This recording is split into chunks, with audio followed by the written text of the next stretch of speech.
Tuan Presiden Jokowi yang kami sayangi, salam jumpa.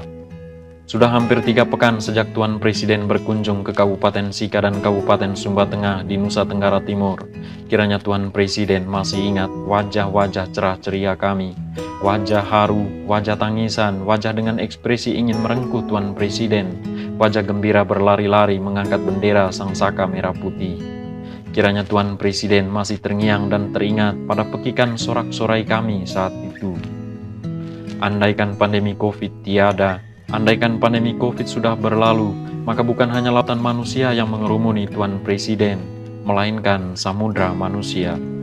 Andaikan pandemi COVID tiada, andaikan pandemi COVID sudah berlalu, maka bukan hanya warga Sika dan bukan hanya warga Sumba Tengah yang ingin melihat langsung wajah Tuan Presiden, melainkan bahkan seluruh rakyatmu di Pulau Flores Lembata dan seluruh rakyatmu di Pulau Sumba. Kami sungguh sadar pandemi COVID sedang menanjak naik di wilayah kami.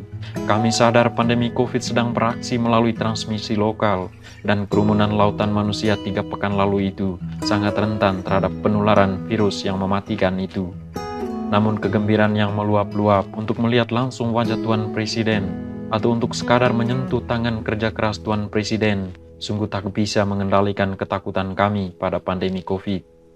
Betapa kami yakin saat itu kami semua sedang sehat dan terhindar dari pandemi COVID.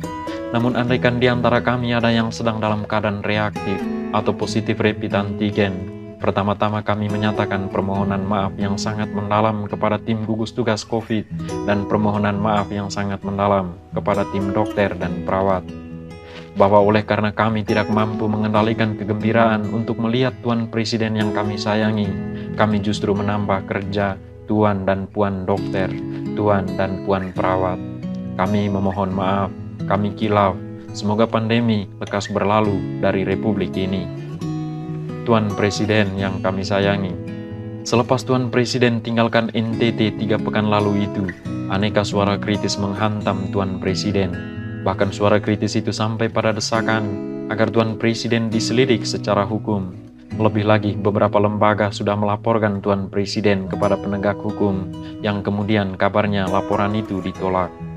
Dan memang Tuan Presiden mustahil ada celah hukum untuk disalahkan, sebab yang salah adalah kecintaan kami kepada Tuan Presiden.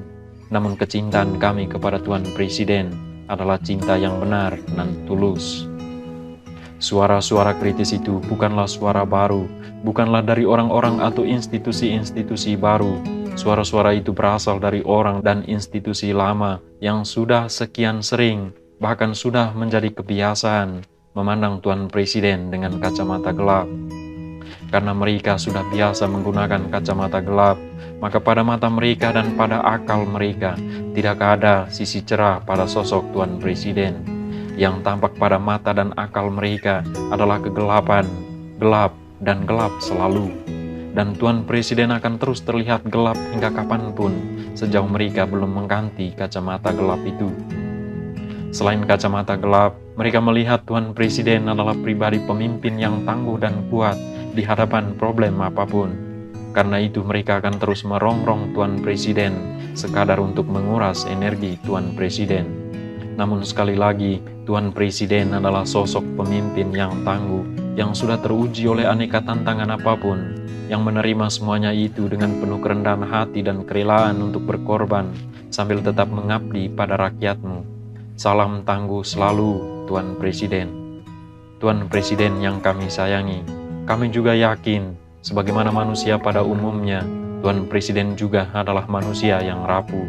Di dalam diri Tuan Presiden, tentu ada aneka kekurangan dan keterbatasan.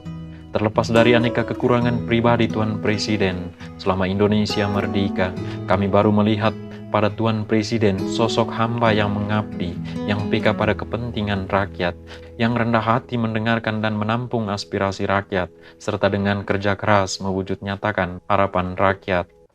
Andaikan Republik ini memiliki regulasi yang membolehkan Tuan Presiden yang bersosok demikian untuk terus memimpin lebih daripada 10 tahun, 100% suara-suara kami akan menembus gambar Tuan Presiden pada surat-surat suara. Dan andaikan republik ini membolehkan Tuan Presiden untuk kemudian memimpin sebuah wilayah provinsi, dan andaikan Tuan Presiden berkehendak baik untuk memenuhi harapan itu, kami rakyat Nusa Tenggara Timur merindukan Tuan Presiden untuk menjadi pemimpin kami di masa depan. Mengurus Solo saat Tuan Presiden menjadi wali kota, Solo sebuah kota yang kini diurus oleh putramu sendiri. Aneka perubahan yang signifikan telah terjadi. Demikian juga ketika Tuan Presiden menjadi Gubernur DKI Jakarta, ada banyak perubahan signifikan, sekalipun dalam tingkat waktu yang sangat singkat. Dan ketika kini mengurus tanah air yang luas ini, Tuan Presiden dengan tangguh melewati masa-masa sulit, yang kalau mungkin bukan Tuan Presiden yang menghadapinya, bakal berantakan republik ini. Nah, apalagi jika Tuan Presiden nanti mengurus NTT yang kecil ini, sebuah provinsi kepulauan dengan aneka potensi yang sangat kaya, betapa wilayah ini akan segera lenyap dari lingkaran predikat miskin yang sudah lama terlekat.